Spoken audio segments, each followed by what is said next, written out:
Hey, Jeremy Osterberger here at BIC Magazine. We're at San Jacinto College at the Center for Petrochemical Energy and Technology. I'm joined by Patrick Jankowski. Patrick is Senior Vice President of Research at the Greater Houston Partnership. Patrick, how you doing? I'm doing fine. Thanks for having me here, Jeremy. Absolutely. So, Patrick, you do a lot of speaking engagements. You got one today here at the Economic Alliance Houston Port Region, making connections. In about 30 minutes. Okay. Great. So I'm glad we caught you beforehand. Well, Patrick, let's get right into it. Give us a quick summary of Houston, the 2020 economic outlook for here in the Bayou City.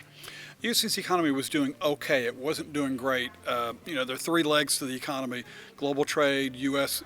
ties, and oil and gas. Global trade and the U.S. ties are doing fairly well up until recently. Oil and gas, as we know, has been struggling off and on for the last 5 years. So Trump in January inked the U.S. Mexico-Canada trade agreement. It kind of replaces NAFTA. Give me some feedback on as far as the terms of the impact of that for the Gulf Coast and specifically oil and gas. Okay, well, it's great to see that we have an agreement. If you think about it, the president had said this was one of the worst trade agreements in history, and there was a lot of concern that he was just going to go ahead and throw it away. And so there's all this uncertainty. So if you want to look at, if nothing else, what the USMCA has done is it's removed that uncertainty, and it's kind of eased some of the tensions and animosity we've had. If you look at the agreement, it has provisions in there for autos, it has provisions in there for e-commerce, it has provisions in there for dairy products, provisions in there for environmental concerns, so that Mexico has to comply with some of the same environmental concerns we do. So overall, it's a positive for the region, especially for our ability to sell chemicals and plastics and refined products and so forth into Mexico. In January, of course, Trump signed the initial trade agreement with China, a truce of some sort, right? Talk a little bit about the impact of that initial agreement, and then what can we expect, maybe in this fall when negotiations continue, and even more of an outlook of, hey, when this is all said and done, what can we kind of expect? Okay, well, you're good to classify it as a truce, right, because there's still a bit of a trade war going on, but they agreed to kind of like an armistice for now. Once again, it's the same thing with the USMCA. There was a lot of uncertainty, there was a lot of tension.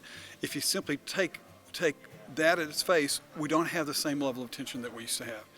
Some of the positives about that is that China has agreed to purchase another $200 billion worth of U.S. goods over the next 2 years.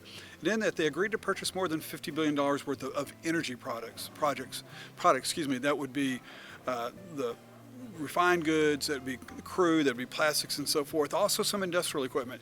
So in that case, it's good for Houston. China was our number 2 trading partner. They slipped to our number 3 trading partner last year because of some of this tension, but they're still very important. We talked about Mexico just a moment ago. Mexico's our number 1, so we've signed agreements with our number 1 and our number 3 trading partner, so that can only help out Houston and help out the port region. Great. So it's going to be interesting to see what Lighthouser and Trump's trade administration does from here, obviously. So, Patrick, another question I have is coronavirus, right? It's on top of all the headlines. I know that it's hard to have a crystal ball on this, but you've looked into this quite a bit. I know today you're going to speak on it. Give us some indication of what does this look like, especially for, let's say Houston and Texas, if we can kind of stay in that region. Okay. Yeah.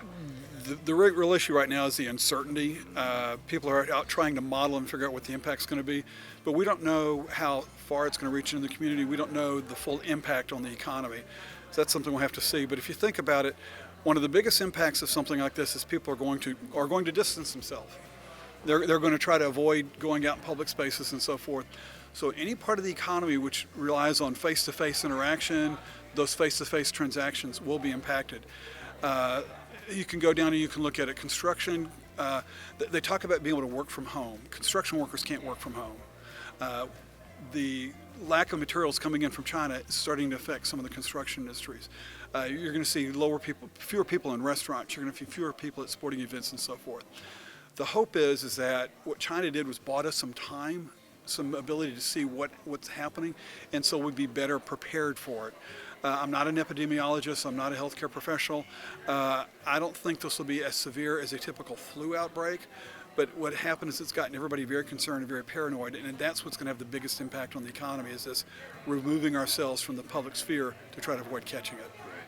Well, Patrick, we know you got to get on stage, so we just thank you so much for your time, and appreciate the time you have made for BIC Magazine. Okay, thank you very much, Jeremy. I'm glad to be here. And for more videos, check out bicmagazine.com.